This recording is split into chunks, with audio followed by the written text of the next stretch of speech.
My story begins on the night of the 16th, 17th of September 1942, when, as the rear gunner of a Wellington BJ877 of 150 Squadron, stationed at Snaith near Doncaster in Yorkshire, we took off with the target of Essen. Approaching the target, the aircraft was hit by heavy anti-aircraft fire and the port engine put out of action. This meant that none of the hydraulics worked and therefore the turret was dead. So, being so near to the target, we pressed on, dropped the bomb, a 4,000-pound cookie impact bomb designed to explode the moment it hit the ground, dropped that and then set out to get home as quickly as we could. Over Belgium, the starboard engine packed up at 13,000 feet and we had to bail out. And it was a Thursday night, and I was coming down on a parachute and not feeling very happy because on the Friday we had been due to go on leave, and I saw my leave disappearing at that moment, and I was not best pleased. And then the ground came up and hit me, and I lay gasping in the middle of a ploughed Belgian field.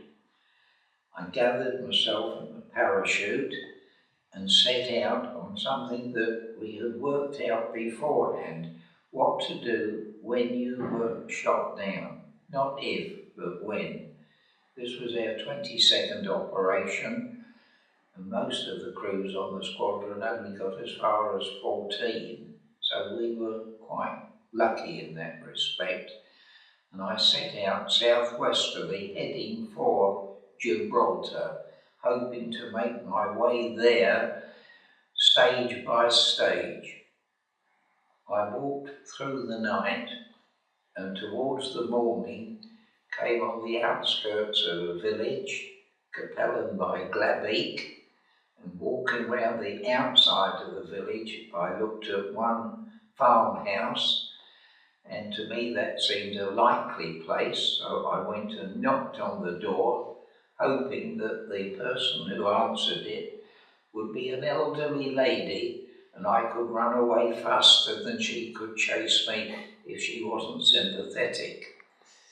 Instead, the door was opened by a burly young man, and he spoke what I later discovered was Flemish. Now, I had gone to a technical school, I'd taken German at school, and Flemish to me sounded rather like German, and so I answered in my best schoolboy German. The door was slammed in my face, and I thought, good, they don't like the sound of that. Banged again, and eventually succeeded in getting into the kitchen of the house where the family gathered. There was grandfather, grandmother, who really ran the whole family, her daughter, their daughter, and she carried a baby in her arms, and the young man who'd opened the door was her husband. Whilst we are standing there trying to communicate that I was an airman escaping and wanting to seek shelter before proceeding on my way, there was a knock at the door, and there was a woman standing there. This was about 5 o'clock in the morning. She had seen me creeping around the outskirts of the village and had come ostensibly to buy meat because the family happened to be also the village butchers. I'm told that later she was visited by the local resistance and told not to say anything of what she had seen, and she kept quiet. I was looked after by that family for a week, and then asked if I could ride a bicycle, which I could, and then we cycled off one day to Tienen or Tillemont, to the next stop, which was at the house of a Belgian stockbroker, Manny and his Marcel and his wife Manny, and they gave me a suit of Marcel's wardrobe, which was miles too big for me. I could look down the trouser leg quite easily, but that was the suit I had, and the one in which I returned back to this country some 5.5 weeks later. I went from their house to Brussels, and I was followed to make sure that I was not a German infiltrator trying to break into an escape line. And when I came to Brussels, I was put into the house of Achille Earlieu out at Laken, which is near to the Royal Palace. And whilst there, I was taken into Brussels to the flat of two sisters who were working for the resistance. One of them came in ostensibly from a shopping trip, and her handbag fell open on the kitchen table, and out came a passport-sized photograph of Mounts, who was flying with us that night on his first operation. He was an American citizen who had joined the Canadian Air Force before America came into the shooting war. And when I said that I recognised this chappie, the look of joy on the faces of the two sisters that our stories did link up and vouch that we were both genuine escapers and not German infiltrators. And I stayed with Achille, who, as a safe housekeeper, would not normally have acted as a courier, but for some reason he did act as a courier in taking me from Brussels to Paris. At the frontier between Belgium and France, the train was stopped. We were ordered off the train whilst our baggage and passports and all that kind of thing, identity cards, were examined. I was by now a Belgian seaman, Robert Simonis. I lived in Brussels, and I'd been home on leave from Bordeaux to visit my poor mother, who lived at 19 Sluizenstraat. Sluizenstraat existed, but number 19 did not. The people who worked out this story made sure that nobody was going to be inconvenienced by a visit from the opposition. But it would at least take the Germans some time to work out that, and it would give members of the resistance line chance to make their escape.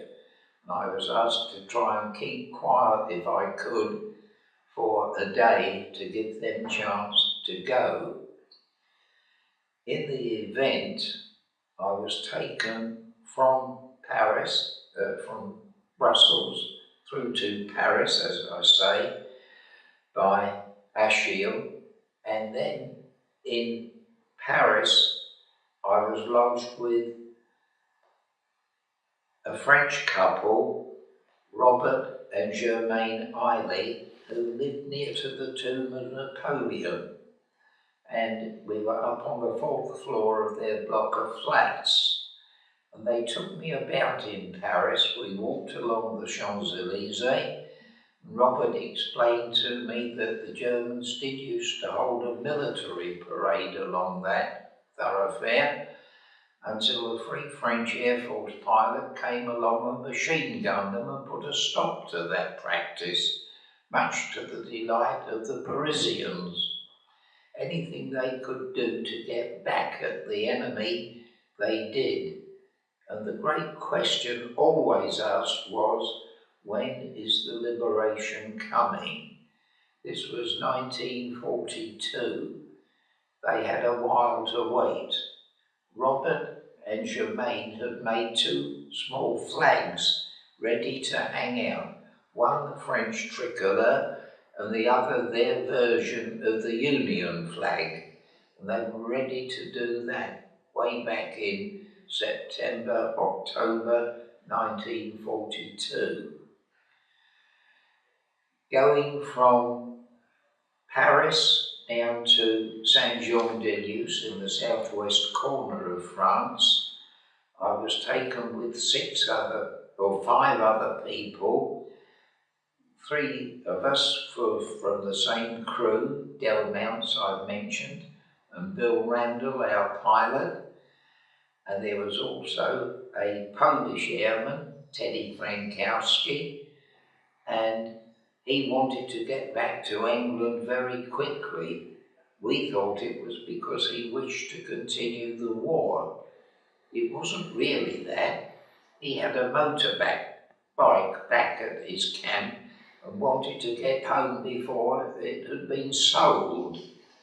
So that was his reason for wanting to get home quickly. And the 6th member was the only commissioned person with us, Pipkin, who was a very strange character, and later, I understand, did commit suicide. The girl who had taken us down from Paris to Saint-Jean was Jeanne de Luz. She was 17 years of age, and she did that journey down 20 times, and the return journey back 20 times. And in my opinion, she should have been awarded a real medal. Unfortunately, she wasn't awarded that honour, but did survive the war. On arrival at Jean De Luz, I was taken to a farmhouse on the outskirts of the Pyrenees, and there I met Dédé de Jong, who started the Comet Line going, and Florentino Goycochea, a Basque smuggler, a real genuine life-size smuggler, and he smuggled we 6 over the Pyrenees. On the way over, I fell into a pit.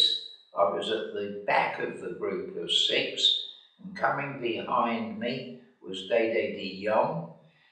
She called Florentino back, and he came along and lifted me out of that pit like a drowned rat and dumped me on the side of the ground, and we proceeded to cross the Pyrenees, stopping occasionally at a bush from which Florentino produced a bottle of cognac, which was passed around, and very warming it was to the 6 of us. We couldn't cross the river Bidassoa because it was in flood, and so we had to walk on for another 5 hours until we came to a crossing point by a bridge to get over onto the Spanish side. And there, up by the bridge, was a hut, and there was a Spanish guard civil on duty smoking his cigarette. And I'm laying on the ground on a very steep slope thinking to myself, oh, for goodness sake, hurry up and go and finish your cigarette and let me get across this bridge, which eventually he did, and I bolted across there to the other side, joined the others, and we were taken in a nice CD motorcar to San Sebastián, where Dédé de Jong went and saw the British consulate there and had words with them before she went back into occupied Europe. Florentino went back to his home near to Jean De Luz, and we were taken eventually down to Madrid, to the old British embassy there, and the barracks that had been part of the Victorian building was used as a dormitory for a raggle-taggle bunch of us, all dressed in whatever clothing we'd been able to gather, and the ambassador there put on a silver candle-lit dinner, and it boosted our morale enormously. Whilst I was there, I was able to return the shoes I had been given by the people back in Belgium as an indication that their airmen had safely got across to the other side. That was one way of communicating the good news to them. On approaching the Rock of Gibraltar, the gates were opened, paperwork exchanged, and we were into the rock itself. And a most peculiar feeling came over me. I felt trapped. I was locked in. I was back under the command of the service again. I didn't enjoy the freedom I felt I'd had whilst on the run through France and Belgium and so on.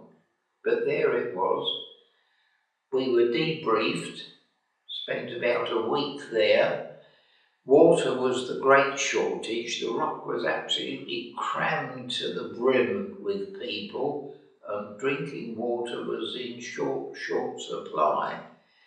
And so we were issued with soap that was more like pumice stone than soap. It would float in sea water, so you could go and have a wash in the sea if you wanted to.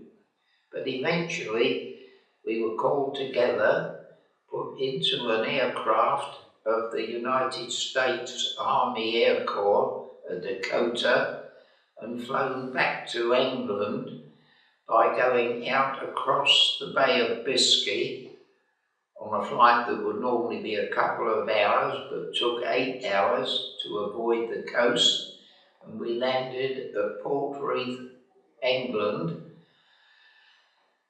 5 weeks and 4 days after I had taken off to go bombing Essen, and I was back home again.